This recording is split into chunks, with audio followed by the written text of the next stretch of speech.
fui dizer para ele que gostaria de fazer cirurgia da mão. Então ele me disse, não, mão já tem um fazendo, você vai fazer coluna. Eu falei, mas também já tem um fazendo. Ele falou, não, mas a coluna precisa mais de 2 do que a mão. Ele falou, então você vai fazer coluna. Então eu não tive escolha, então fui eu lá trabalhar com o Rodrigues.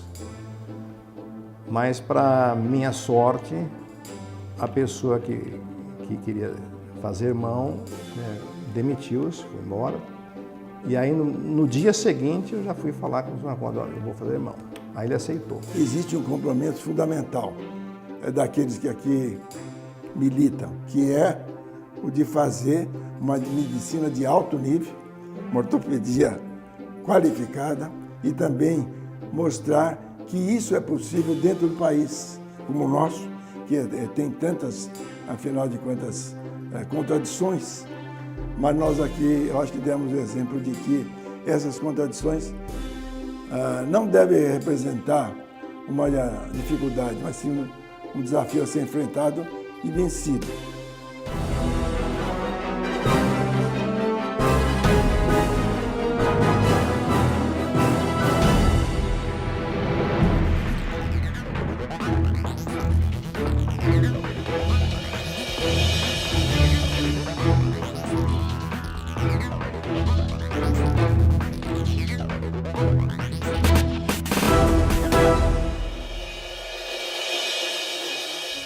O professor José Paulo Marcondes de Souza nasceu em São Paulo em agosto de 1914.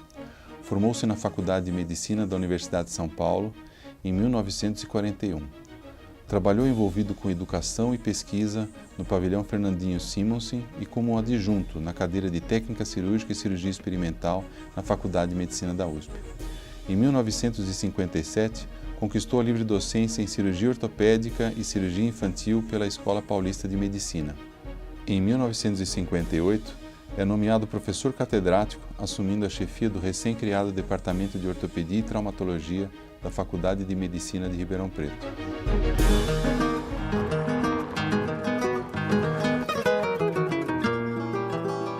Em 1952, o professor Zeferino Vaz instala a Faculdade de Medicina de Ribeirão Preto numa fazenda de café, a Fazenda Monte Alegre. As dependências que serviam de moradia para os antigos funcionários passam agora a abrigar os novos professores e funcionários da recém-criada Faculdade de Medicina. E o professor Marcondes, a partir de 1958, passa a morar nessa casa. Ele era uma pessoa respeitável e gostava muito de receber na casa dele. A senhora dele, a dona Nívia, era uma excelente anfitriã.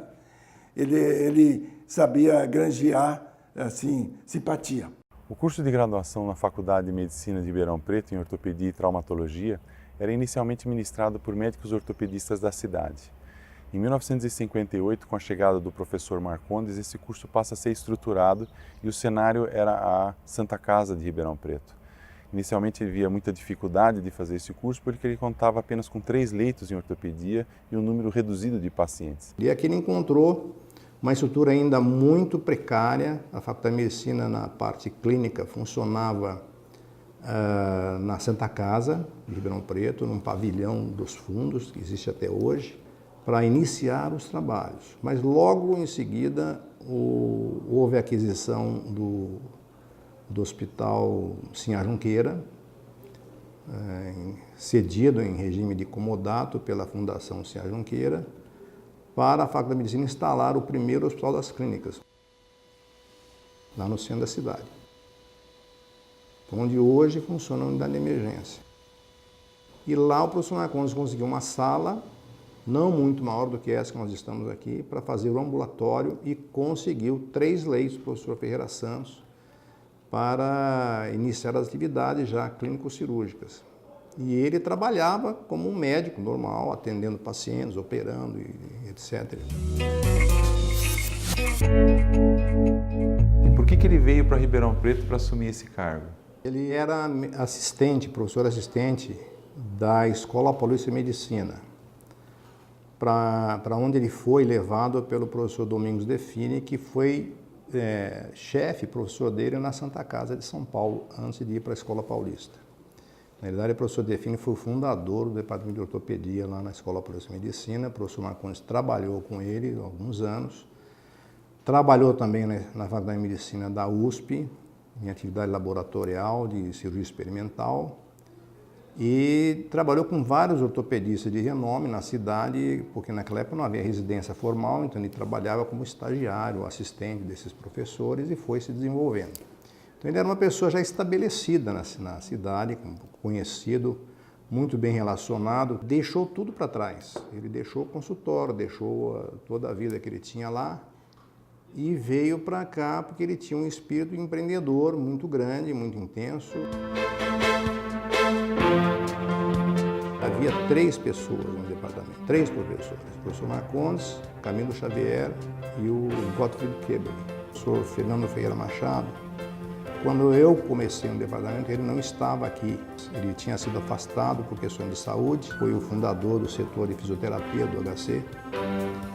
E, na realidade, o professor Fernando Ferreira Machado foi um dos primeiros assistentes do professor Marcondes. Ele era uma pessoa extremamente capacitada, formado na USP em São Paulo. Ele foi fazer um estágio nos Estados Unidos de 1 ano com o professor Phelps, que era na época o grande nome em reabilitação de crianças com patologias ortopédicas de fundo neuromotor, e já era um precursor do que viria a ser talvez a fisiatria, o Phelps.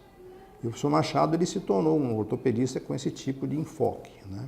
E aí ele foi cuidar de fundar o centro de o serviço de reabilitação neuromuscular do HC, que deu origem ao que é hoje o centro de reabilitação, que é muito maior.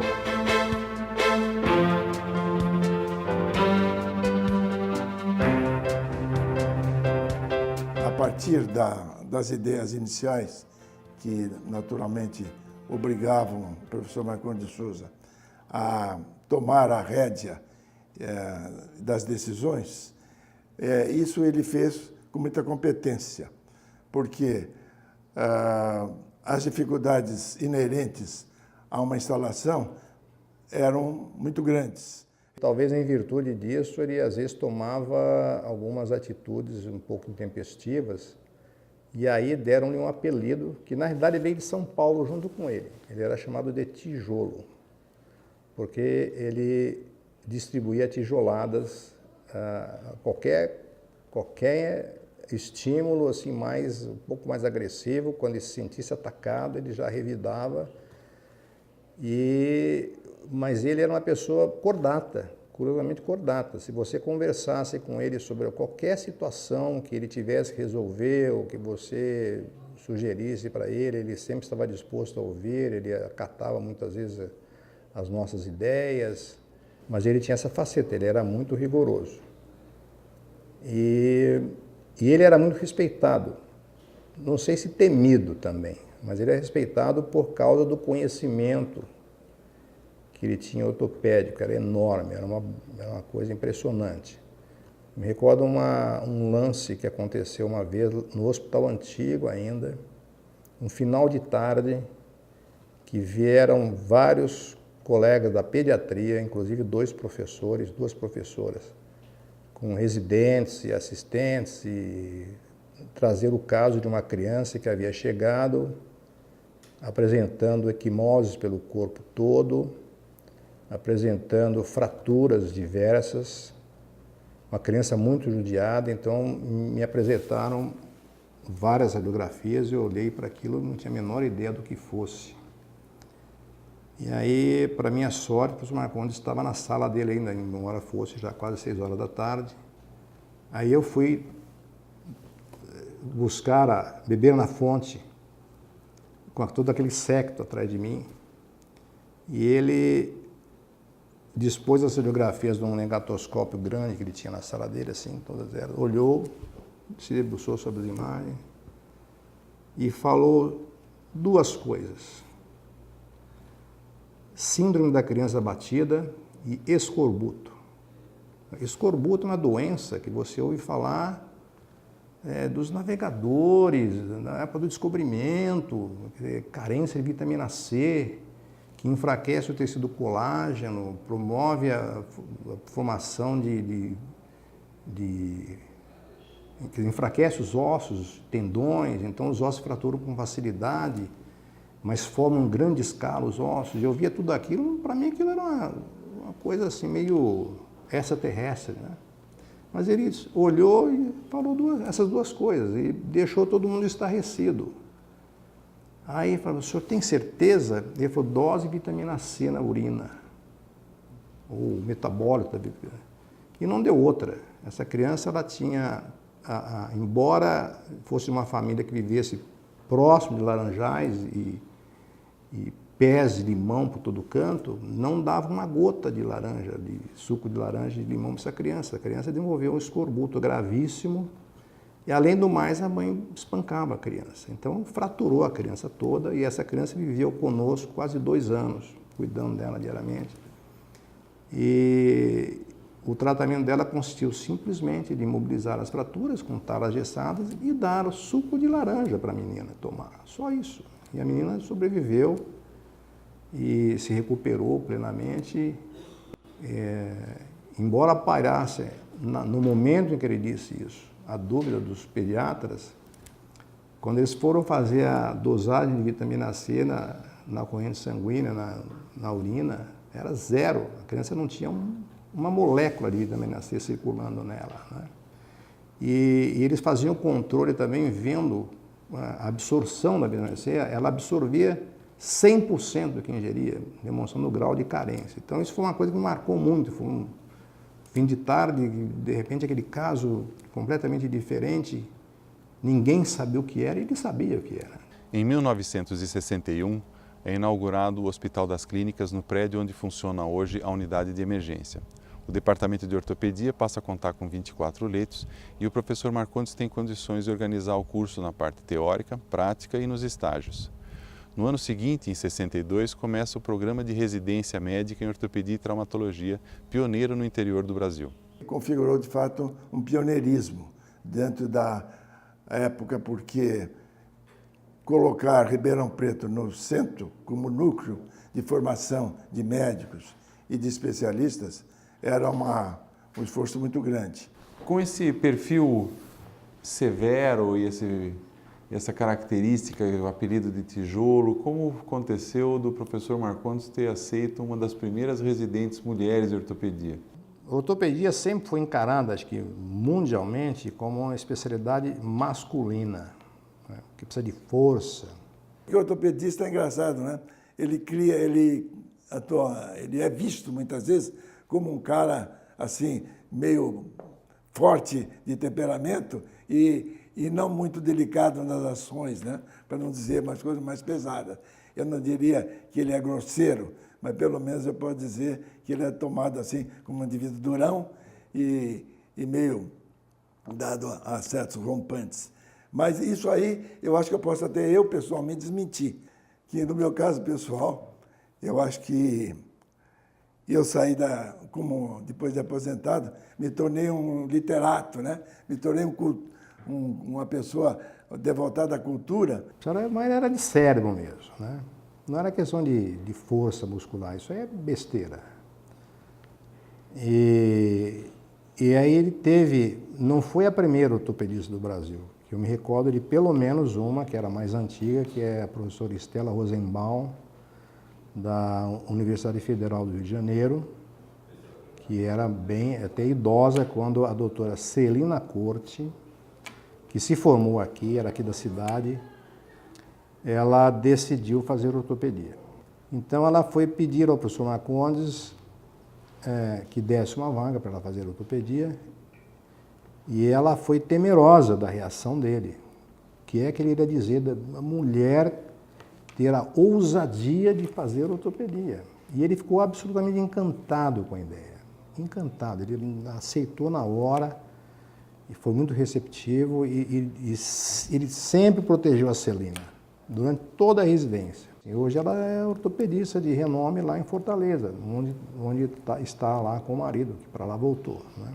Ela só trouxe para nós boas recordações, era uma menina excepcionalmente assim, bem educada e quando a gente se encontra nos congressos, ela festeja cada um de nós da maneira mais amistosa. E eu acho que o dom, os predicados das mulheres, que todos nós amamos, né? É sempre importante ter perto da gente. E ela foi com o elemento que nós reverenciamos agora à distância, com muita alegria e, ao mesmo tempo, com saudade. Em 1970, o professor Marcondes recebe uma doação da Secretaria de Promoção Social de 39 mil cruzeiros para a instalação da oficina ortopédica. Ele recebe também apoio para essa iniciativa da Fundação Rockefeller. E em 1971, ele abriu o serviço de fisioterapia ligado à ortopedia no Hospital das Clínicas. Ainda falando nessa visão do professor Marcondes, ele percebeu logo cedo a importância da relação da ortopedia com a engenharia. E isso começou com a criação daquela oficina ortopédica, que eu acho que foi uma das primeiras atividades fora da atividade assistencial como ortopedista. E começou com essa oficina ortopédica e depois isso acabou evoluindo de uma certa forma até o laboratório de bioengenharia. Como foi essa evolução?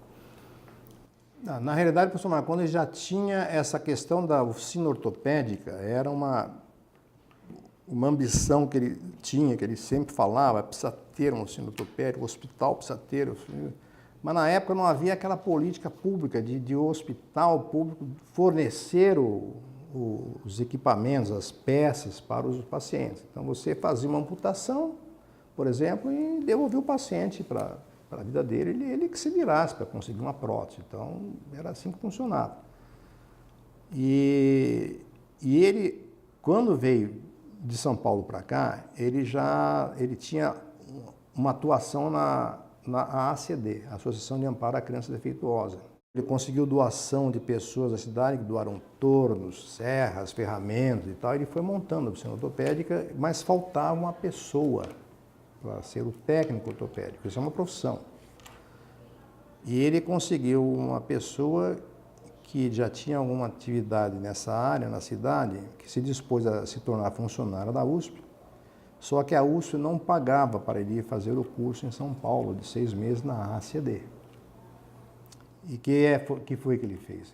Ele pagou do bolso dele, para a pessoa ir ficar 6 meses em São Paulo fazendo o curso para se tornar um técnico de prótese ortopédica, né? E essa oficina ortopédica, ela começou mais ou menos bem, com muita dificuldade, porque dependia de a USP fornecer os materiais, né? Quer dizer, o professor Marcondes providenciou a estrutura, o funcionário, mas os materiais a USP tinha que pagar. E a USP não encarava isso como uma das suas funções, como de fato não é, né? Mas ele insistiu na ideia. E o problema é que o funcionário que ele patrocinou acabou pedindo demissão, não foi uma aquisição das mais felizes, e ele resolveu fechar, então. Na época que ele resolveu fechar a oficina ortopédica, ficou muito pesaroso com isso, já havia uma associação entre o nosso departamento e a Escola de Engenharia de São Carlos. Começou tudo com a nossa aproximação com o professor José Batista Portugal Paulin, que era um engenheiro eletrônico e era o responsável pela oficina eletrônica, que foi criada desde a época da fundação da escola. Ele foi convidado a se tornar um docente do departamento.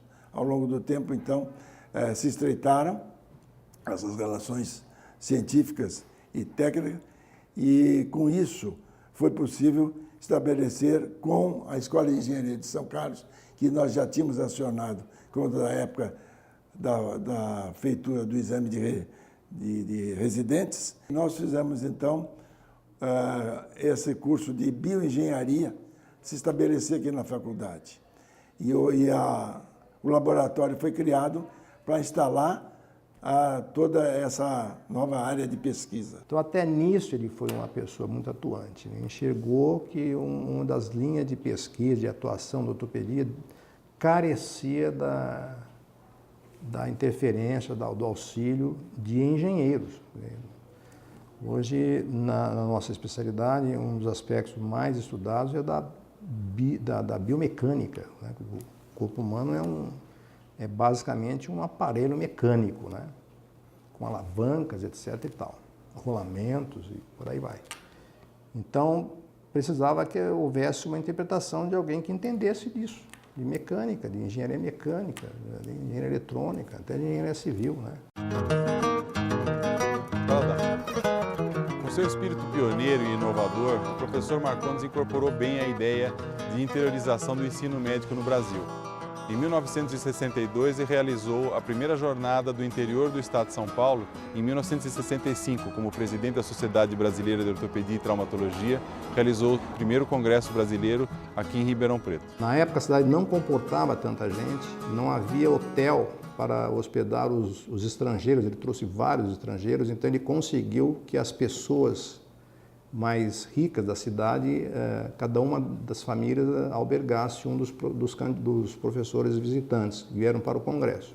E esse prestígio que Ribeirão adquiriu, a partir daí, eu acho que tornou assim, mais legítima a sua participação, né?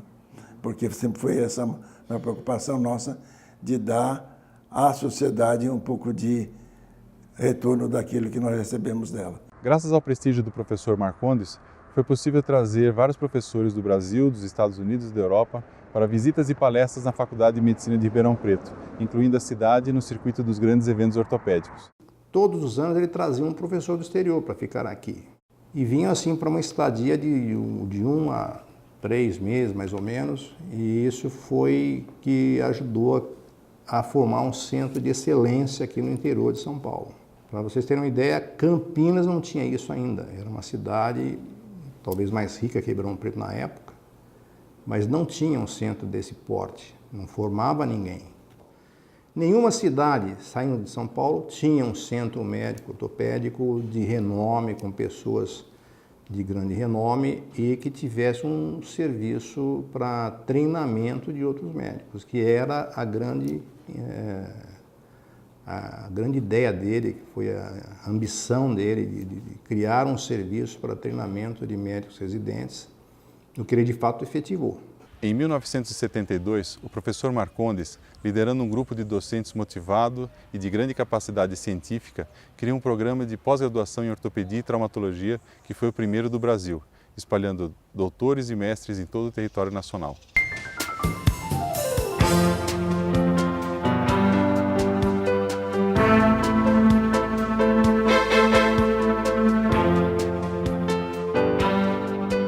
Eu me lembro bem que na formatação do projeto de pós-graduação, todos nós fomos enviados para o exterior, para que lá a gente pudesse conceber melhor o que teria que ser aqui ministrado.